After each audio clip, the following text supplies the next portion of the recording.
Indonesia, Salam Nusantara dari Sabang sampai Merauke, dari Miangas sampai Pulau Rote. Mantaplah iman kita, mantaplah kasih kita, mantaplah pengharapan kita. Tentunya dalam Yesus Kristus yang menjadi Tuhan dan Juru Selamat kita dan Juru Selamat dunia. Jangan katakan bahwa Yesus bukan Tuhan, jangan katakan pula bahwa Yesus itu bukan Juru Selamat. Dia adalah Tuhan, dia adalah Juru Selamat. Kalau engkau percaya, engkau akan diselamatkan. Engkau tidak percaya, engkau akan dihukum. Yohanes 3 ayat 36. Dan Yesus sudah berkata dalam Yohanes 14 ayat yang ke-6, akulah jalan dan kebenaran dan hidup, tiada seorang sampai kepada Allah kalau tidak melalui aku. Mantap. Dan Rasul Petrus dalam Kisah Rasul 4 ayat 12, dan keselamatan tidak ada dalam siapapun juga selain dalam Dia Yesus Kristus, karena di bawah kolong langit ini tidak ada nama lain yang diberikan kepada manusia yang olehnya kita diselamatkan. Haleluya. Dan juga Paulus mengatakan dalam Kisah Rasul 6 ayat 31, percayalah kepada Tuhan Yesus Kristus, maka engkau akan diselamatkan, engkau dan seisi rumahmu. Haleluya, haleluya. Dan saya mengucapkan selamat pagi bagi kita, dan damai sejahtera Allah yang melampaui segala akal akan memelihara hati dan pikiran kita. Dan doa dan harapan saya, kuasa Tuhan, kuasa firman, kuasa Roh Kudus, kuasa doa, kuasa iman akan senantiasa menyertai kehidupan kita, sehingga selalu kita berkemenangan dalam hidup ini. Puji nama Tuhan. Semangat pagi, semangat Roh Kudus senantiasa menyertai kita. Sebelum kita mendengarkan firman Allah, mari kita berdoa. Terima kasih, biarkan kami menjadi terang-Mu yang baik Tuhan, di dalam nama Tuhan Yesus Kristus. Dan hidup dalam terang-Mu, itulah yang kami rindukan selamanya, dalam nama Yesus. Haleluya. Amin. Saya akan membacakan satu ayat bagi kita sebagai landasan renungan kita di pagi hari ini. Dalam Yohanes 8 ayat 12, maka Yesus berkata pula kepada orang banyak, katanya, akulah terang dunia, barang siapa mengikut aku, ia tidak akan berjalan dalam kegelapan, melainkan ia mempunyai terang hidup. Haleluya. Tema kita adalah hidup dalam terang Kristus. Dari ayat ini saya mengajukan pertanyaan yang mungkin bisa menjawab apa yang harus kita lakukan dalam kebenaran firman Allah ini. Manfaat apa yang kita miliki kalau kita hidup dalam terang Allah atau terang ilahi. Manfaat yang kita miliki kalau kita hidup dalam terang Allah atau terang Kristus menurut Yohanes 8 ayat 12 adalah kita memiliki terang, yaitu Yesus Kristus. Dia adalah terang itu sendiri. Yesus itu adalah terang dunia. Dan Yesus itu yang kita yakini dan kita percayai memimpin kehidupan kita, menguasai kehidupan kita, sehingga terjadi terang Kristus itu dalam kehidupan kita. Kita tidak akan pernah memiliki terang Kristus, terang dalam dunia ini, kalau kita tidak percaya kepada Tuhan Yesus Kristus. Dan itulah sebabnya Yesus mengatakan dengan jelas bahwa akulah terang dunia. Nah, ketika kita hidup dalam terang Kristus, berarti kita memiliki terang yang sesungguhnya, yaitu Yesus Kristus.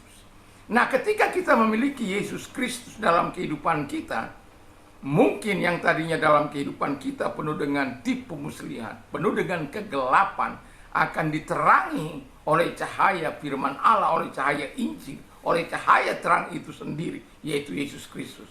Sehingga kita tidak lagi tinggal dalam kegelapan, kita tidak lagi mengikuti keinginan si setan, tapi mengikuti keinginan Tuhan dalam kehidupan kita sebagai orang yang percaya.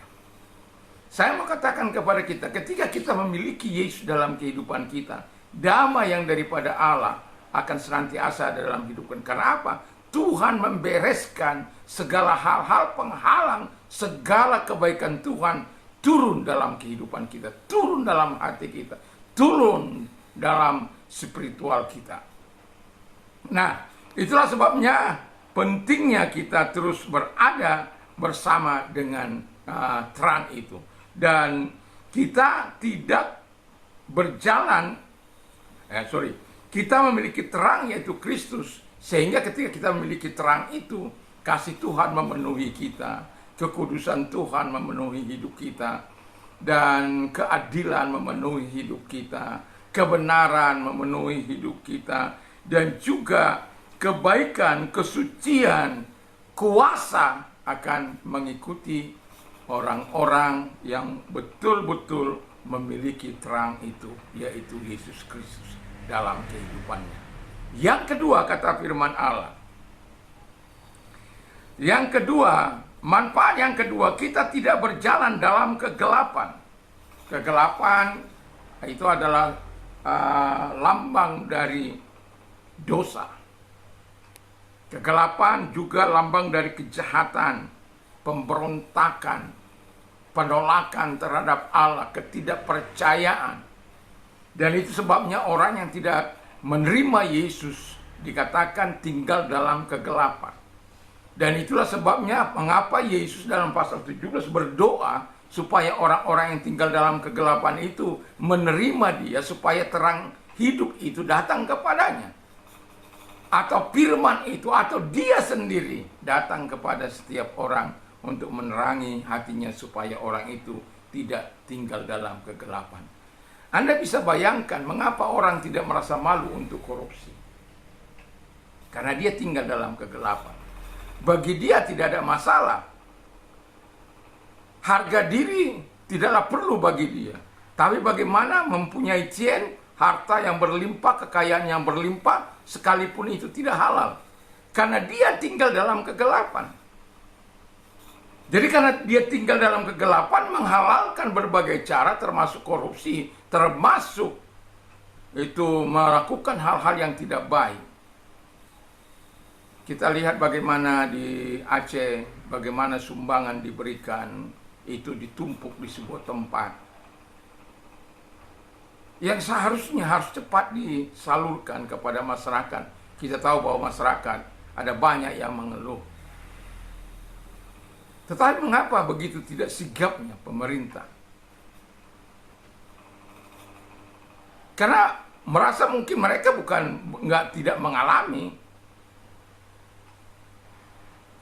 Orang yang mempunyai empati atau simpati kepada seseorang itu karena mereka memiliki hati yang diterangi oleh firman.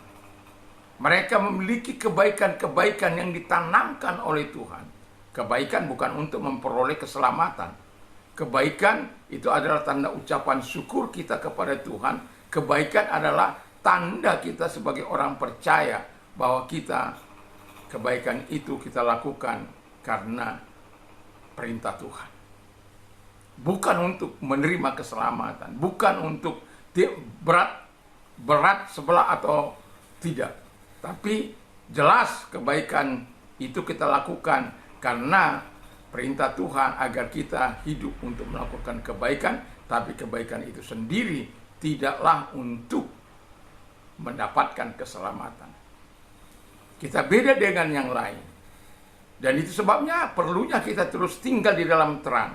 Makanya firman Allah katakan, hiduplah dalam terang Kristus. Ketika orang hidup dalam terang Kristus, maka hidupnya akan menjadi damai. Hidupnya akan bisa melakukan perintah Allah. Dan hidupnya akan menjauhi apa yang tidak disukai oleh Tuhan. Dan yang ketiga dikatakan, kita memiliki hidup yang kekal. Tujuan akhir dari seluruh kehidupan kita ketika kita mengakhiri hidup di muka bumi ini, yang hanya 70-80. Ada yang 140 tahun saya dengar di YouTube, walaupun saya tidak minta 140 tahun, tapi 120 tahun. Tapi ingat, saya juga tadi ini baru mendengar orang yang hidup 100 tahun masih sehat dalam beraktivitas, masih bisa melakukan tugas-tugasnya. Artinya bahwa ketika kita hidup dalam terang itu, segala kekuatan Tuhan bisa mengalir dalam kehidupan kita. Dan biarkan kita memiliki hidup yang kekal itu. Dan 70 tahun, paling lama seperti itu 140 tahun. Dan saya melihat tinggal masih bisa beraktivitas. tidak berada di tempat tidur terus, tapi dia masih bisa melakukan aktivitasnya. Tapi dia kurusnya sangat kurus, sangat luar biasa. Tapi masih bisa tertawa, masih bisa tersenyum, masih bisa melakukan aktivitas. Wow. Jadi yang mau saya katakan kepada kita adalah hidup paling lama kalau kita seperti itu orang tua yang 140 tahun. Mungkin ya, kalau Tuhan anugerahkan dia 150 tahun, paling banter kita memiliki usia 150 tahun. Tapi kemudian Alkitab mengatakan kalau kita tidak percaya kepada Tuhan Yesus Kristus, kita tidak akan memiliki hidup yang kekal. Karena hidup yang kekal diberikan oleh Tuhan Yesus sendiri. Karena apa? Dia telah datang dari surga ke bumi ini. Dan dia menebus dengan menyerahkan dirinya sebagai tebusan, sebagai juru selamat bagi kehidupan manusia, supaya kita yang berdosa tidak lagi kita yang berada di kayu salib itu, tapi Kristus menggantikan, bahkan turun ke dunia orang mati. Dan hari ketika dia bangkit, supaya apa? Ingat, musuh yang terbesar kita adalah kematian, maut. Maut memisahkan kita dengan Allah. Kalau kita tidak percaya kepada Tuhan, kita akan terpisah untuk selama-lamanya. Saat kita mengembuskan napas yang terakhir, kita tidak percaya kepada Yesus Kristus, maka sebagaimana firman Allah katakan, ia berada di dalam penghukuman yang kekal itu. Tapi bila dia percaya kepada Tuhan Yesus Kristus, dia memiliki hidup yang kekal. Sebab bukan saya yang berkata, tapi firman Allah yang berkata. Semoga kita adalah orang-orang yang memilih untuk hidup di dalam terang, sehingga kita memiliki terang, yaitu Yesus Kristus. Kita tidak berjalan dalam kegelapan, tetapi kita akan memiliki kehidupan yang kekal di dalam Yesus. Kiranya firman Allah berkata, barang siapa percaya kepada Tuhan Yesus Kristus, ia akan memiliki hidup yang kekal. Dalam kisah dalam Yohanes 6 ayat 47. Jadi biarlah kita menjadi orang-orang yang percaya dalam Tuhan dan hidup dalam terangnya, dan semoga kita terus menikmati segala kebaikan Tuhan. Mari kita tunduk kepala dan kita berdoa. Terima kasih Bapa di surga, dan kami bersyukur, kami berterima kasih kepada Bapa dalam nama Tuhan Yesus. Dan biarkan kami hidup dalam terang-Mu, dan kami hidup hidup dalam terang Kristus itu. Terima kasih atas dalam terang Tuhan itu.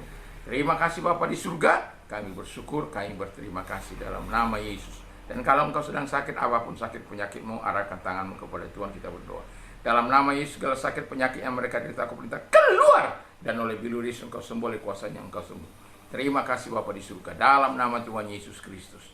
Dan kalau engkau memiliki persoalan, engkau yang sedang mengalami masalah apapun keadaanmu, atau yang sedang mengalami bencana oleh karena situasi, kondisi alam dan lain sebagainya, mari arahkan tanganmu kepada Tuhan, kita berdoa. Lihat tangan-tangan yang diarahkan kepadamu, engkau menolong mereka menyelesaikan masalah mereka, dan biarlah seluruh kebaikan Tuhan datang kepada mereka dengan cara engkau menolong mereka, dengan engkau menggerakkan orang-orang atau anak bangsa ini untuk melakukan sesuatu yang baik. Terima kasih, kami bersyukur dalam nama Yesus. Haleluya, amin. Dan selamat pagi, selamat beraktivitas. Kiranya Tuhan senantiasa menyertai kita. Dan saya mau katakan, teruslah berdoa dan membaca firman Allah, jangan pisahkan hidup.